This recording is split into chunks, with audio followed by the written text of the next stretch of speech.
नमस्कार दोस्तों, स्वागत है आपका द न्यूज लॉन्चर की इस बिहार स्पेशल चर्चा में।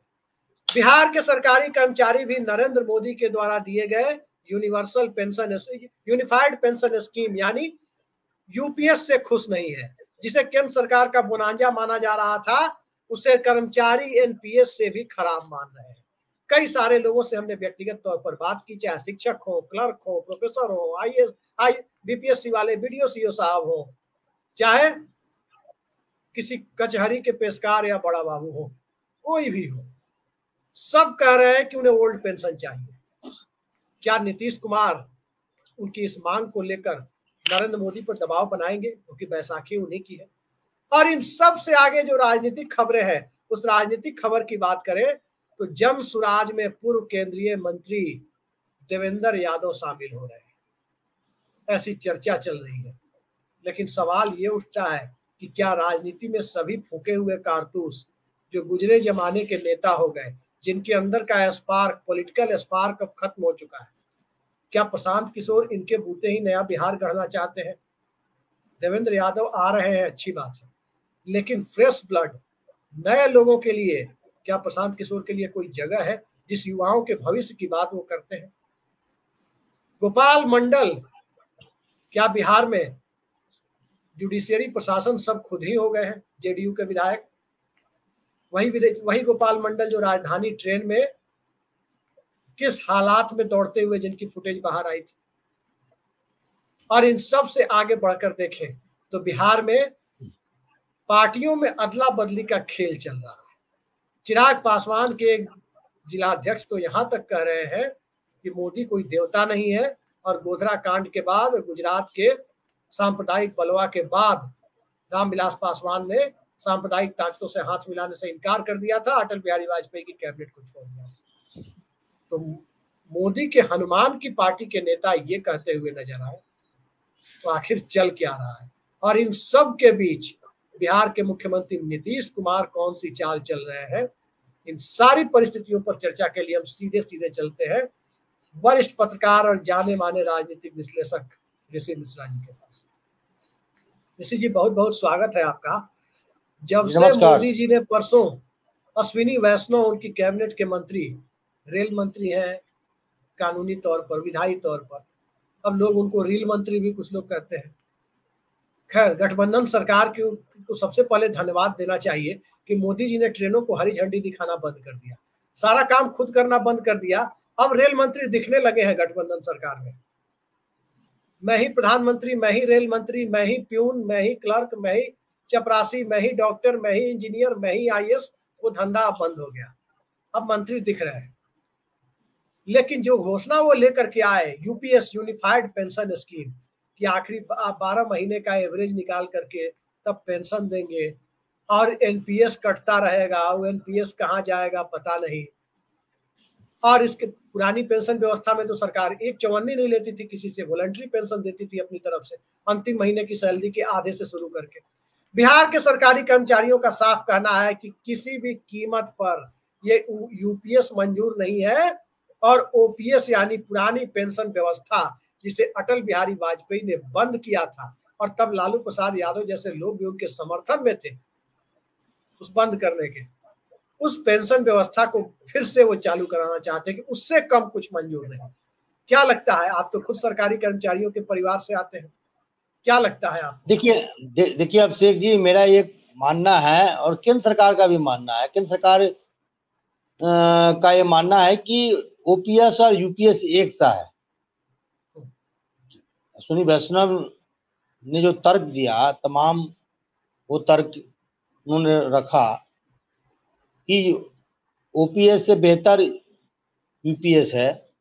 तो सवाल ये उठता है कि यदि ओपीएस से बेहतर यूपीएस है तो कर्मचारी वर्ग जो है ओपीएस की मांग कर रहे हैं। तो आप यदि बेहतर है, यदि कम बेहतर है वही दे दीजिए। बेचारे तो कम बेहतर मांग रहे हैं, तो जो कम बेहतर है वो दे नहीं पा रहा है, और ये आप बढ़ा चढ़ा के कर रहे हैं कि यूपीएस बेहतर है। और आपने बिल्कुल सही कहा, यूपीएस में जो अंशदान, एक छोटा सा अंश, एक जो अंशदान है वो कर्मचारी वर्ग को भी देना होगा, जो ओपीएस में नहीं था। और कई राज्यों ने एनपीएस वाला अनुदान जारी रहेगा, एनपीएस वाला अनुदान जारी रहेगा। तो मेरा ये सवाल है कि कई राज्यों ने, राजस्थान में अशोक गहलोत जब थे तो उन्होंने ओपीएस लागू कर दिया था, हिमाचल में ओपीएस लागू कर दिया गया था जी। तो राजस्थान में तो जैसे ही कांग्रेस सत्ता से गई, बीजेपी आई, ओपीएस को उन्होंने हटा दिया। तो सवाल ये उठता है कि यदि ओपीएस यूपीएस के बराबर है तो जो कर्मचारी वर्ग है, एक बड़ा वर्ग है, जो आपका एक वोट बैंक भी है, जनरली कर्मचारी वर्ग जो है बीजेपी का वोट बैंक माना जाता था, क्यों आप उनको नाराज करना चाहते हैं? आप ओपीएस दे दीजिए ना। और ओपीएस उनकी पुरानी मांगे हैं, नंबर 1। नंबर 2, जो लालू यादव ये तमाम नेता ये कहते हैं कि पेंशन खत्म कर देना चाहिए, अब नहीं कहते, तो मैं उन्हें तब कहते थे, या अभी कई नेताओं का ये कहना है। तो मेरा उनसे ये सवाल है कि आप एमएलए रहेंगे, आप विधान पार्षद रहेंगे, आप राज्यसभा रहेंगे, आप लोकसभा रहेंगे, आप 4 पेंशन उठाएंगे, और जो व्यक्ति अपने जीवन का बहुमूल्य समय अपने विभाग को, सरकार को दे दिया, और अंतिम समय में जब वो काम करने योग्य, आप रिटायर कब करते हैं? जब काम, आप ये समझते हैं कि एक उम्र के पड़ाव के बाद ये व्यक्ति या कर्मचारी जो है काम करने योग्य नहीं है। जब आप काम करने योग्य नहीं है तो उनके रहन सहन, जीवन यापन जीने के लिए कुछ तो राशि देंगे, देते थे। तो आप उनको अपने पूरे जीवन के बहुमूल्य समय जिन लोगों ने दे दिया, उनको एक पेंशन देने को तैयार नहीं है। और यदि आप 2 साल एमएलए रह जाते हैं, 1 साल एमएलसी रह जाते हैं, 2 साल राज्यसभा रह जाते हैं, 3 साल लोकसभा रह जाते हैं, और आप 4 पेंशन उठाते हैं। और उपेंद्र कुशवाहा का एग्जाम्पल ले लीजिए। उपेंद्र कुशवाहा सांसद भी रहे हैं, राज्यसभा भी रहे हैं, एमएलए भी रहे हैं, एमएलसी भी रहे हैं। अब ये 4 पेंशन उठाएंगे, तो इनको 4 पेंशन चाहिए, इनको बंगला, हाँ इनको बंगला भी चाहिए, लुटियंस में बंगला चाहिए, बंगला के लिए भी मारामारी है। रिटायरमेंट के बाद विधायक है तो 2 लाख का कूपन मिलता है ट्रेन का, 2 लाख का। अरे कटवाते रहिए, हमारे बिहार में तो कई ऐसे नेता हैं कि कूपन नहीं होता, यात्रा नहीं कर पाते तो कूपन ही बेच देते हैं। ये कूपन तक बेच देंगे। और जो व्यक्ति अपने जीवन का सारा समय विभाग को दे दिया, उनको एक पेंशन नहीं देंगे। आप पेंशन हटाना ही चाहते हैं तो पहले आप अपने से शुरुआत करें। जो कानून बनाने वाले हैं, इसी कूपन मामले में कौन थे? अनिल सहनी जो राज्यसभा में थे। अब मैं नाम नहीं लेना चाहता हूँ। देखिए, पत्रकारों का ऐसा ही नेताओं से संबंध होते हैं, मैं नाम नहीं लेना चाहता हूँ। आप भी दर्शक समझदार हैं, सोशल मीडिया का जमाना है, डिजिटलाइजेशन है, सब लोग जानते हैं, नाम बताने की क्या जरूरत है सबसे। हम ये कह रहे हैं कि शुरुआत करना है ना, पेंशन आपको खत्म करना है, शुरुआत अपने से कीजिए। आज ये लालू यादव कह दें, उपेंद्र कुशवाहा कह दें, या नरेंद्र मोदी कह दें। मैं नरेंद्र मोदी से शुरुआत करता हूँ कि मैं जब रिटायर हूँ, जब वो राजनीति से संन्यास लेंगे, राजनीति से उनकी राजनीतिक पारी खत्म हो जाएगी, और जो पेंशन मिलेगा वो पेंशन नहीं लेंगे। वो ये कह दे कि हम एक रूम के 2 रूम के बंगला में रह जाएंगे। ये 7-8 एकड़ का जो बंगले की क्या जरूरत है? प्रधानमंत्री पूरे दिन में 10 बार कपड़ा बदल देते हैं, और किसी को अपना बदन ढकने के लिए, आधे बदन ढकने के लिए कपड़ा नहीं मिलता है। और आप कहते हैं कि पेंशन मत लीजिए। मास्टर साहबों और मास्टर साहिबाओं के परिवार से आप हैं। संतोष जी टाइम्स ऑफ स्वराज वाले कहते हैं मास्टर साहब लोगों को क्या कहते हैं?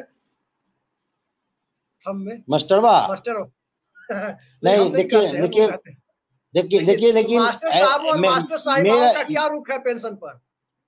मेरा ये मानना है कि ऐसे शब्दों का इस्तेमाल शिक्षक वर्ग के लिए नहीं होना चाहिए, क्योंकि ठीक है, शिक्षक वर्ग में बहुत अच्छे लोग भी हैं, बहुत ऐसे लोग भी हैं जो कामचोर हैं। यदि कामचोर हैं तो उनको आप तुरंत उनको रुखसत कीजिए। लेकिन तो आप शिक्षक पर एक सम्मानित वर्ग। मास्टर साहब और मास्टर साहिबाओं का क्या रुख है इस यूपीएस पर?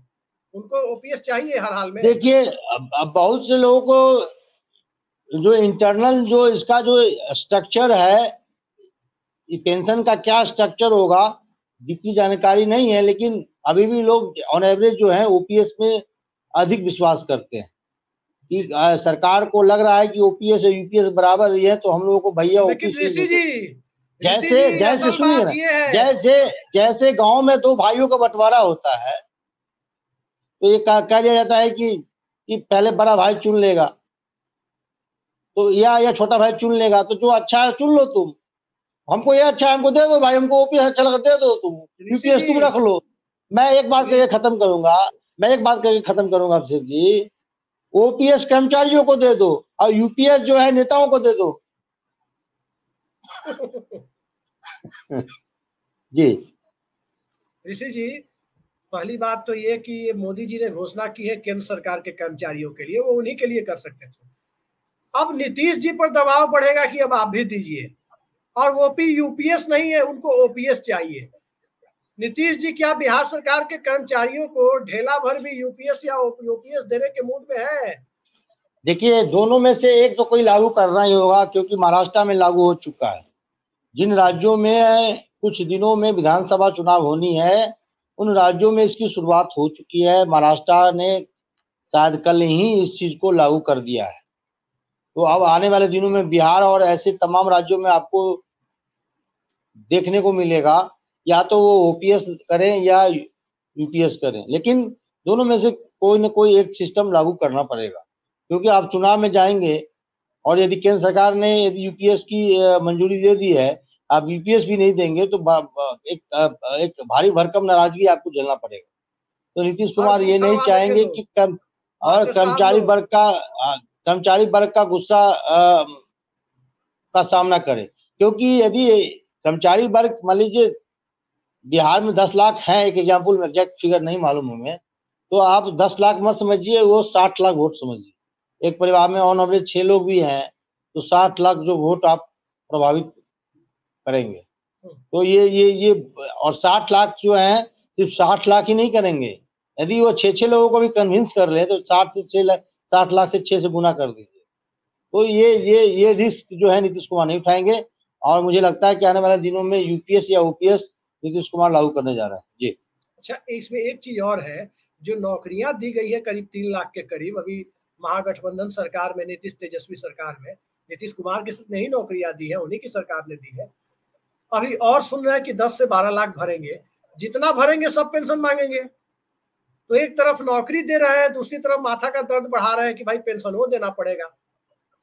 आय का साधन ज्यादा है नहीं, शराबबंदी हो गई तो शराब से मिलने वाला टैक्स खत्म हो गया। जमीन की रजिस्ट्री को लेकर जो है वहां भी मामला कम होता जा रहा है। पैसा कहाँ से है? गाड़ी लोग कम खरीद रहा है, सुने होंगे आप, 73,000 करोड़ का गाड़ी शोरूम में पड़ा हुआ है, वहां सड़ रहा है, खरीदार नहीं है, मिडिल क्लास के पास पैसे नहीं है। तो डीटीओ ऑफिस चले जाइए, गाड़ी का रजिस्ट्रेशन से टैक्स आने वाला नहीं है। तो पैसा कहाँ से आएंगे नीतीश जी? पैसा कहाँ से लाएंगे? इसकी शुरुआत नेता अपने से करे ना। यदि नेताओं को लग रहा है कि ये बहुत बड़ा सिर दर्द है तो शुरुआत करें, जैसे अशोक चौधरी जी की पुत्री ने की है। अशोक चौधरी की पुत्री ने कहा है कि 1 साल तक वो सैलरी नहीं लेंगे, वो अंशदान जो है समस्तीपुर के लोगों के वेलफेयर के लिए लगाएंगी। वो एक बात खुद घोषणा नहीं की है, वो खुद एक मिनट ऋषि जी, सुन लीजिए, मैं उसी पे आ रहा हूँ, 1.5 लाख वेतन है, 18 लाख साल में हुआ, 18 लाख रुपया में आधा किलोमीटर भी सड़क नहीं बनेगा। मैं उसी पे आ रहा था, आप तो खुद बोल लेते हैं जी। अरे भैया, उन्होंने शुरुआत तो की है, कम से कम शुरुआत तो की है। हालांकि इसकी घोषणा उन्होंने खुद नहीं की, उनके पिता ने किया है, उनके राजनीतिक गुरु तो पिता ही हैं। लेकिन देखिए, जो भी हो, लेकिन शुरुआत तो की है बेचारी ना। वो शिक्षा के प्रचार प्रसार के लिए उन्होंने ये डिसाइड किया है कि अगले 1 साल तक वो सैलरी नहीं लेंगी, और वो अंशदान जो है बच्चों के पढ़ाई लिखाई में वो दान करेंगे। तो शुरुआत नेताओं को अपने से करें, पेंशन लेना बंद कर दें। देखिए, गांधी जी ने क्या कहा है कि कोई एक महिला अपने बच्चे को लेके उनके पास आए थे कि ये गुड़ बहुत खाता है, मीठा बहुत खाता है। तो महात्मा गांधी जी फिर खुद खाना छोड़ दिए, क्योंकि वो खुद अधिक खाते थे मीठा। तब 15 दिन के बाद उन्होंने उस बच्चे और उस महिला को बुलाया, तो महिला बोली कि ये बात तो आप उस दिन ही कह सकते थे। तो बोले, मैं कैसे कह देता, मैं खुद गुड़ और मीठा खूब खाता था। तो वो परंपरा हमारे नेताओं में नहीं है। खुद आप पहले पेंशन छोड़िए ना, उसके बाद आप लोगों को कहिए। जी ये बड़ी महत्वपूर्ण बात आपने कही। फाइनेंशियल बर्डन तो नीतीश कुमार की सरकार पे बढ़ेगा ये तो तय है। अब पता नहीं वैकेंसी जो निकालने की बात कर रहे हैं, अच्छा पेंशन अच्छा, ये बात मत कहिए आप। नीतीश कुमार के मंत्री मजा मारेंगे, विधायक मजा मारेंगे, आप पीछे की वही जनता। बात मैं कह रहा हूँ। ये सुनिए मेरी बात, आप मुझे गुस्सा दिला रहे हैं। अब गांधी मैदान पे मंच सजा होता है, बड़े नेता हमारे ड्राई क्लीन और नए नए लेलिन और बसलीन के कुर्ता पहन के गरीबों का मसीहा बनते रहते हैं। अब बेचारा वो जनता उस थूक फेंके हुए गांधी मैदान के जमीन पे कच्चे फर्श पे वो जनता बैठी होती है, और नेता वहां पे एसी और बड़ा बड़ा कूलर पंखा लगा होता है, और वहां से एक लच्छेदार भाषण, हम गरीबों के नेता हैं, गरीबों का ये कर देंगे। बेचारा गरीब जनता जो है नीचे बैठी होती है। एक कुर्सी तो देते नहीं है बैठने के लिए। आप भाषण दे रहे हैं कि भाई, आप उनको ज्ञान दे रहे हैं कि पेंशन छोड़ दीजिए, खुद तो छोड़िए पहले। प्रशांत किशोर के इस आइडिया से मैं बहुत खुश हूँ। एक सूची जारी करने जा रहे हैं प्रशांत किशोर, इन विधायकों, इन नेताओं का बेटा कहाँ पड़ता है जी। जो गरीबों के नेता बनते हैं, दलितों के बेटा बनते हैं। आज चिराग पासवान का वो देखिए ना, वो मुकेश अंबानी है जो कहते हैं। आ रहा हूँ, प्रशांत किशोर, चिराग पासवान सबके मुद्दे अरे पर। सुनिए ना, अरे मेरे 2 सेकंड सुन लीजिए। मुकेश अंबानी के यहाँ जो चिराग पासवान कोट पहन के गए थे, उसका दाम कितना है मालूम है आपको? वो कोट आम पासवान समाज के किसी गरीब व्यक्ति को देंगे पहनने के लिए? पार्टी का नाम लोक जनशक्ति, विचारधारा कमजोर वर्ग, आगे चिराग पासवान, और पीछे वही बैठे हैं जो दलितों का शोषण करते हैं। पार्टी के नाम लोक जनशक्ति, विचारधारा कमजोर वर्ग, आगे कार में खुद बैठे हैं, पीछे वही लोग बैठे हैं जो दलितों का शोषण करते हैं। अदम गोंडवी का राम राज यही है ना? ये मत सिखाइए लोगों को सर। अदम गोंडवी का राम राज यही है। काजू भुने प्लेट में, विस्की गिलास में, राम राज आया है विधायक निवास में। देखिए, ये बात मैं सबको कहता हूँ। तेजस्वी यादव बर्थडे मनाएंगे प्लेन में, बात करेंगे बेचारे गरीब यादवों का। बेचारे गरीब यादव बेचारे कैसे संघर्ष करके अपना जिंदगी यापन करते हैं वही जानते हैं। नेता आप यादवों का है। संघर्ष करके जी। हाँ, बहुत सबसे ईमानदार समाज होता है यदि कोई है तो यादव भाई हमारे जी। और इनके नेता हैं क्या, प्लेन में है हैप्पी बर्थडे मनाएंगे, हैप्पी बर्थडे टू यू। और उनका कब होगा हैप्पी, जिनके कारण आप हैप्पी बने हुए हैं? उनका हैप्पी कब करेंगे आप बताइए?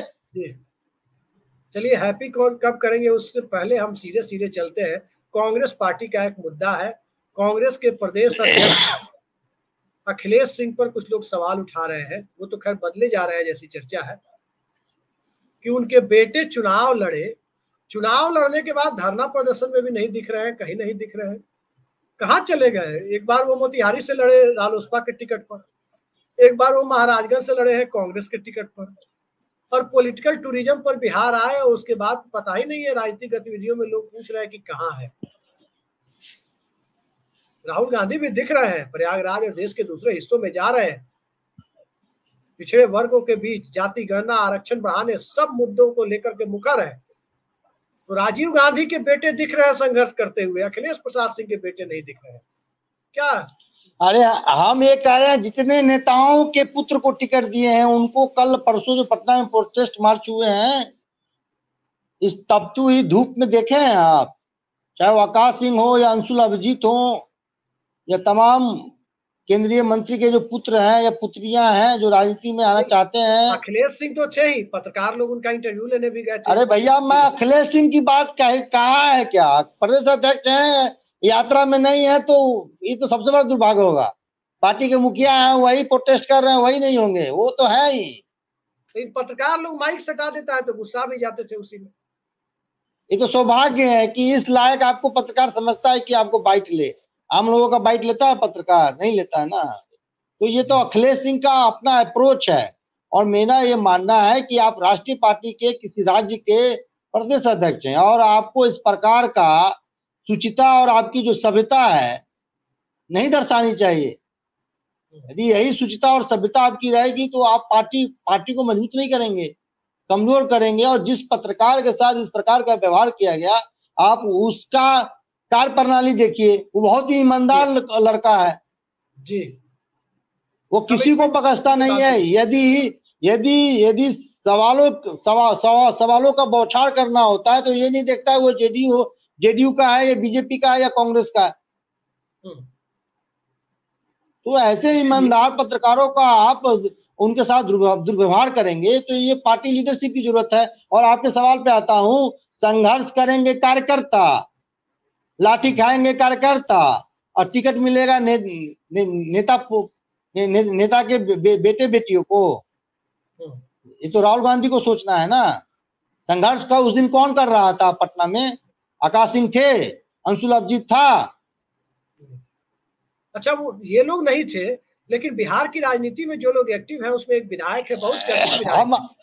हमारे अजय उपाध्याय दिल्ली से आए थे बेचारे, वो भी बेचारे राष्ट्रीय प्रवक्ता हैं लेकिन आए थे बेचारे जी। वो रोड पर संघर्ष करते हुए दिखे हमारे अजय उपाध्याय। वो अंतरराष्ट्रीय प्रवक्ता है, राष्ट्रीय मत कहिए उनको। नहीं, राष्ट्रीय में तेज तरह प्रवक्ता है और संघर्ष करते हुए दिखे। दिल्ली से आए ना बेचारे, एसी से बाहर निकले ना। बात सही है, लेकिन ये बताइए, बिहार के विधायक लोग ज्यादा चर्चित नहीं होते हैं, एक आध विधायक बड़े चर्चित हैं। नाम है गोपाल मंडल, तेजस राज के साथ पूरे देश में चर्चित हो गए थे। अब उनका पेट उठ खराब था शायद, जो तेजस में वो बोल ही रहे थे कि पेट खराब था, लोग बवाल कर दिया। अब डिहाइड्रेशन का ये, अरे हमारे दर्शक अंतरराष्ट्रीय देश से बाहर भी हमारे प्रोग्राम को देखा जाता है, तो ये खराब अच्छा मत बोलिए, कहिए डिहाइड्रेशन। जी चलिए, डिहाइड्रेशन ही था, मान लिया। इंटरनेशनल व्यूअर भी है हमारे भाई। अब हम ये जानना चाहते हैं कि वो जितना बड़ा खुलासा किए हैं उसके बाद तो न्यायालय उनको सुओ मोटो ले सकता है। वो कह रहे हैं कि किसी को मरवा दिया और बाद में इनकाउंटर उसको डिक्लेयर करवा दिया। देखिए, उनको न्यायालय, पार्टी, नेता सब उनको फ्री हैंड कर रखा है। ये ऐसे बयानों उनको गंभीरता से कोई लेता ही नहीं है, उनको गंभीरता से लेता ही नहीं है। एक वो है और एक सिवान के पूर्व विधायक है, इस बार चुनाव हार गए हैं। नहीं तो वो तो बेचारे, देखिए वो इस तरह के किसी, वो तो गांधीवादी आदमी है। गांधीवादी आदमी है? हाँ। क्या बात करते हैं, खुलेआम मंच। वही ना। हाँ, डांस करते हैं। नीतीश कुमार के दुलारे भी हैं जी। तो दो ऐसे, देखिए हर पार्टी में ऐसे एक दो नेता होते हैं जिसको पार्टी के लीडरशिप टेक इट ग्रांट, मतलब उनको कहते हैं ठीक है ये एक्सेप्शन है, इसको छोड़ के चलो। तो उनके बयानों को गंभीरता से नहीं लेते हैं। लेकिन मेरा ये मानना है, ऑन सीरियस नोट, आप विधायक हैं और कई बार के विधायक हैं, इस प्रकार के शब्दावली और इस प्रकार के बयानों से बचना चाहिए। और यदि ये हकीकत है तो निश्चित ही कानून को अपना काम करना चाहिए, कि क्योंकि देश संविधान और कानून से चलता है, किसी व्यक्ति की मर्जी और व्यक्ति की इच्छा से नहीं चलता है। यदि इस प्रकार के कृत्य में इन्वॉल्व हैं तो तुरंत कानून को अपना काम करना चाहिए। नीतीश कुमार तो कहते हैं ना, नीतीश कुमार कहते हैं ना, किसी को फंसाते नहीं है ना किसी को बचाते हैं। तो जब आपके विधायक खुद कह रहे हैं कि हम फंसाते हैं, हमने इनकाउंटर लिखवा दिया, क्या लिखवा दिया, क्या क्या लिखवा दिया, तो संज्ञान लेना चाहिए माननीय नीतीश कुमार को। लेकिन नीतीश कुमार भी क्या करे, अब हमाम में सभी इसी प्रकार के हैं। परसों सुनते हैं आनंद सिंह भी मिलने गए थे, इधर सरकार थे, दूसरी तरफ छोटे सरकार थे। ठीक है, माननीय न्यायालय ने आनंद सिंह को बरी कर दिया है, लेकिन उनका जो सामाजिक आचरण रहा है, समाज में वो जिस समाज में फले फूले बने हैं, ये तो नीतीश कुमार भी जानते हैं। कोई गांधीवादी तो आनंद सिंह है नहीं। या बीजेपी सुनील पांडे को पार्टी में शामिल कराया है, सुनील पांडे का क्या आचरण रहा है, ये बीजेपी हमारे जो क्या नाम है प्रदेश अध्यक्ष जो बने हैं, उनको इस चीज की जानकारी नहीं है। अमित शाह को इस चीज की जानकारी नहीं है। मुझे तो बहुत दुख हुआ जब एक मंच पे देश के गृह मंत्री नंबर 2 वो सुनील पांडे जरे हथवैया कर रहे हैं मंच पे। सुनील पांडे का इतिहास आप नहीं जानते हैं क्या? कौन है सुनील पांडे? कौन है उनका भाई उल्लास पांडे? किन किन केसों में इन्वॉल्व रहा है? किस मैटर में एनआईए ने उनके यहाँ छापा मारा था? क्या इतना बड़ा मिला था पेपर में लपेटे हुए? किताब था, क्या था, संविधान था, वो पेपर में लपटा हुआ? मैं नहीं जानता हूं, तो एनआईए से पूछना होगा आपको। खैर, जिस पार्टी को सुनील पांडे छोड़ के आए हैं उस पार्टी की चर्चा कर लेते हैं। वो तो राहुल गांधी के सुर में सुर मिला रहे हैं, चिराग पासवान। और सुनील पांडे जो पीएचडी किए हैं, महावीर अहिंसा में किए हैं पीएचडी, मैं बता देता हूँ। अहिंसा में किए हो। मोदी जी इसी से प्रभावित हैं, मोदी जी इसी से प्रभावित हैं, उनसे अमित शाह इसी से प्रभावित है, अहिंसा में उन्होंने पीएचडी किया है। जी, उस पीएचडी में एक पैराग्राफ रहा होगा, ठोक दे खैर इसको लिखने के लिए। चलिए, अहिंसा उसका अहिंसा परमो धर्म हम लोग सुने हैं, अहिंसा ठोक दे उस पर होगा कि भाई कम से कम 200 वर्ड में इसको लिखिए, अहिंसा ठोक दे। चलिए आगे देखिए, जिस पार्टी को छोड़कर आए हैं वो पार्टी है लोक जनशक्ति पार्टी। पहले एक ही थी, बाद में टूट गई थी और दूसरे कैंप में थे, लेकिन आज की लोक जनशक्ति पार्टी दिख रही है चिराग पासवान की। चिराग पासवान राहुल गांधी की भाषा बोल रहे हैं साहब, क्या है ये मामला पूरा? बिल्कुल देखिए, होनी चाहिए। वो कह रहे हैं वक्फ बोर्ड के मुद्दे पर, वो कह रहे हैं इलेक्ट्रल एंट्री के मुद्दे पर, हर जगह उनकी भाषा कांग्रेस पार्टी वाली है, इंडिया अलायंस वाली है। यहाँ टिकेंगे कि नहीं? उनके जिलाध्यक्ष एक हैं, उनके एक जिलाध्यक्ष कह रहे हैं, शायद लखीसराय शेखपुरा के हैं, वो कह रहे हैं कि नहीं रामविलास पासवान तो सेकुलरिज्म की लड़ाई लड़ते थे, गुजरात के बवाल के बाद उन्होंने इस्तीफा दे दिया था वाजपेयी कैबिनेट से। तो मेरा सवाल तो यही है, भगवान नहीं है वो कह रहे हैं। जी, मेरा सवाल यही है कि तेजस्वी यादव से या राहुल गांधी से कोई डील हो चुकी है क्या चिराग पासवान? और हम लोगों ने ये खबर चलाई थी कि चिराग ऑपरेशन चिराग हो सकता है, और चिराग पासवान का जो बयान है वो तो विपक्ष जिस प्रकार से एग्रेसिव है केंद्र सरकार और बीजेपी के प्रति, वैसा ही रुख तो करीब करीब चिराग पासवान का है। तो ये कौन सा अनुमान है? जी, एक बड़ी खबर अभी आ रही है जी। चंपई सोरेन फिर दिल्ली पहुंचे हैं। चश्मा फिर लगता है वो डंटी उंटी उसका जो है, ये चश्मा का जो ये होता है, ये खिसक उसक गया है क्या? फिर दिल्ली चंपई सोरेन को तो सरयू राय ने ऑफर भी दिया है नीतीश कुमार से हाथ मिला लीजिए। ये सरयू राय के चक्कर में नीतीश कुमार फिर से दर्द देना चाहते हैं नरेंद्र मोदी को। और खबर तो ये भी है, देखिए मैं इसका पुष्टि नहीं करता हूँ, ना मेरे पास कोई आधार है इसका, लेकिन राजनीतिक गलियारों में चर्चा में है। इस बात के लिए मैं इसलिए आपके सामने रखना चाह रहा हूँ कि एक चर्चित आईएएस है, एक चर्चित आईएएस पे तो कार्रवाई हुआ, संजीव हंस, उसके बारे में आप लोगों को जानकारी में है, पब्लिक डोमेन में भी है। एक और चर्चित आईएएस है, नाम नहीं लीजिएगा प्लीज अभिषेक जी। नहीं, जब तक सूचना ना हो क्यों किसी का नाम लिया जाए। उनपे भी शिकंजा कसा जा रहा है। ये कौन सी राजनीति हो रही है, ये समझ से परे है। और ये खबर आउट करने वाले वही हैं जो मुख्यमंत्री के करीबी हैं। और जिस आईएएस के बारे में मैं कह रहा हूँ वो भी सरकार के करीबी हैं। तो कौन क्या खेल कर रहा है, कौन पर्दे के पीछे क्या मूवमेंट है, वो आने वाले समय में हम बताएंगे। डिक्लेयर किया था 2022 से 47 को मोदी जी ने क्या डिक्लेयर किया? अमृत काल। और अमृत काल में भ्रष्टाचार का दीपक कैसे जलेगा, उसे बुझाना पड़ेगा। मोदी जी भी जानते हैं, महाराष्ट्र में भ्रष्टाचार का दीपक अमृत काल में बुझाने की ऐसी कोशिश की कि सब लोगों को अपने ही साथ लेके चले आए। आपने तो पूरा नाम ही बता दिया, अब जनता को अब डिसाइड करना है उसमें से क्या क्या निकाल पाते हैं। जी, हम नाम नहीं बताते हैं भाई, हम मोदी जी की बात कर रहे हैं, हम क्यों किसी का नाम ना आप फंसाते हैं ना बचाते हैं, नीतीश कुमार की तरह। जी नहीं, हम नीतीश कुमार की तरह नहीं है, हम एक पत्रकार है। और अंतिम सवाल पर हम आ रहे हैं प्रशांत किशोर पर। प्रशांत किशोर महिलाओं का सम्मेलन कर रहे हैं, अपनी पत्नी को उन्होंने सबसे इंट्रोड्यूस कराया। क्या लग रहा है, सुनीता केजरीवाल सत्ता में आने के बाद लोगों ने देखा था, अब यहाँ जाह्नवी प्रशांत किशोर को, डॉक्टर जाह्नवी प्रशांत किशोर को, प्रशांत किशोर के सत्ता में आने के पहले ही लोग देख रहे हैं। देखिए, प्रशांत किशोर एक समझदार इंटेलिजेंट नेता हैं। परिचय कराने के बहाने उन्होंने उनको एक तरह से पॉलिटिक्स में लॉन्च कर दिया। आज से पहले आप जानते थे जाह्नवी प्रशांत किशोर कौन है? नहीं जानते थे ना। तो ये एक स्मार्ट मूव है। लेकिन प्रशांत किशोर की अग्नि परीक्षा आने वाले दिनों में होगी। तो विधानसभा चुनाव कैसे लड़ते हैं, किन लोगों को उम्मीदवार बनाते हैं, फ्रेश चेहरा पे दाव लगाते हैं कि वही फिर घिसी पीटी अन्य जो पॉलिटिकल पार्टी करती है, इधर का उधर उधर का इधर, उधर टिकट नहीं मिला तो इधर एडजस्ट कर लो, इधर नहीं मिला तो उधर जाके पैर पकड़ लो। तो उस प्रकार की राजनीति में विश्वास करते हैं कि एक नई राजनीति, एक नए सोच के साथ, एक नई ऊर्जा के साथ अपने आप को जनता के सामने इंट्रोड्यूस करते हैं। मेरा सवाल ये है, क्या आप अरविंद केजरीवाल के मुख्यमंत्री बनने के पहले जानते थे कि सुनीता केजरीवाल कौन है? इतना जानते थे कि पत्नी IRS है? क्या आप जानते थे हेमंत सोरेन के मुख्यमंत्री बनने के पहले की कल्पना सोरेन कौन है? क्या आप जानते थे लालू यादव के मुख्यमंत्री बनने के पहले की राबड़ी देवी कौन है? स्वाभाविक है नहीं जानते थे। और क्या आप जानते थे अखिलेश यादव के मुख्यमंत्री बनने के पहले? सिर्फ इतना जानते थे कि अंतरजातीय विवाह हुआ था अखिलेश यादव का, कि डिम्पल यादव कौन है।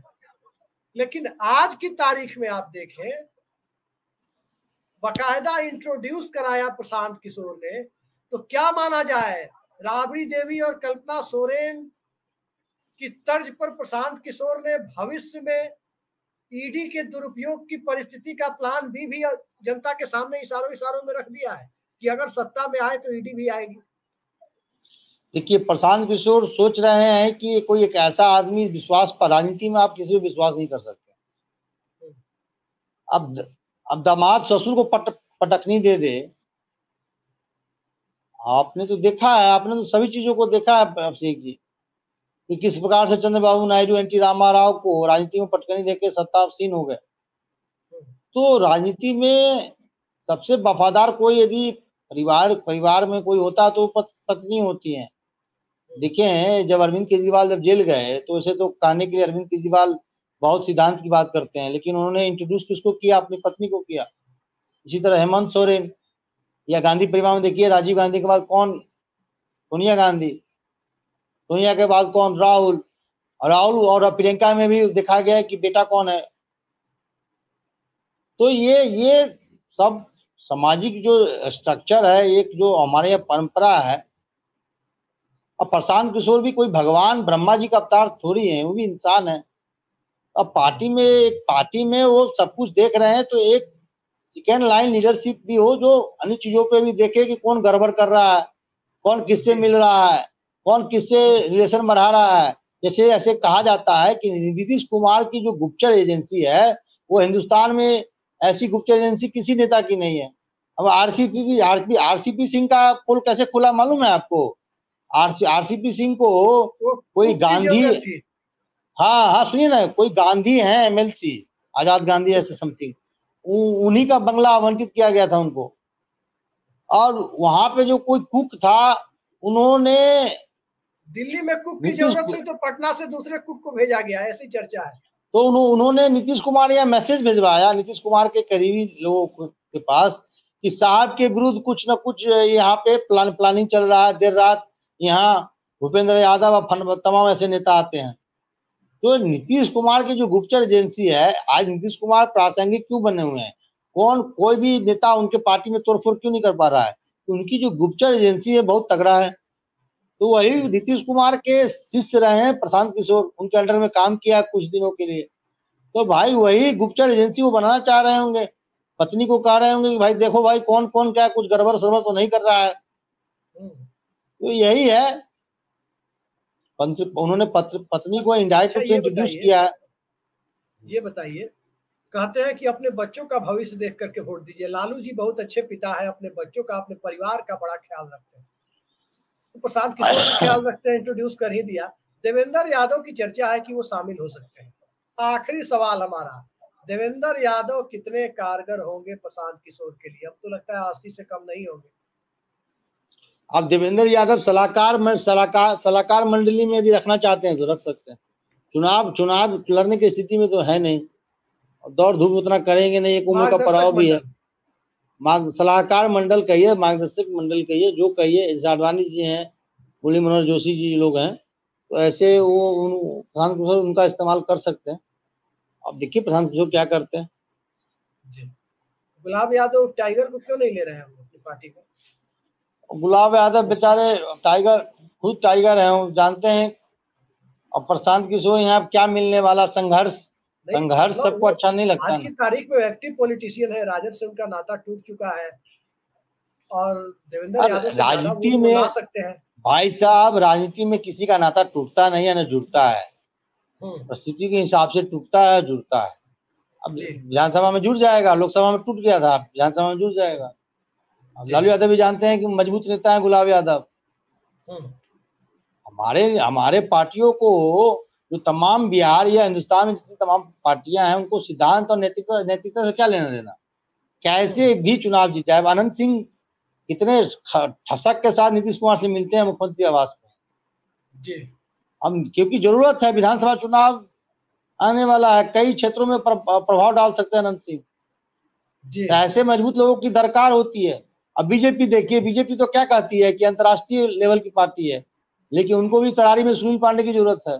अब उनको भी हम्म, बाढ़ मोकामा में सूरजभान की जरूरत है। सुनते हैं सूरजभान भी बीजेपी में जाने वाले हैं। हम्म, तो राजनीति में वो चीज नहीं है।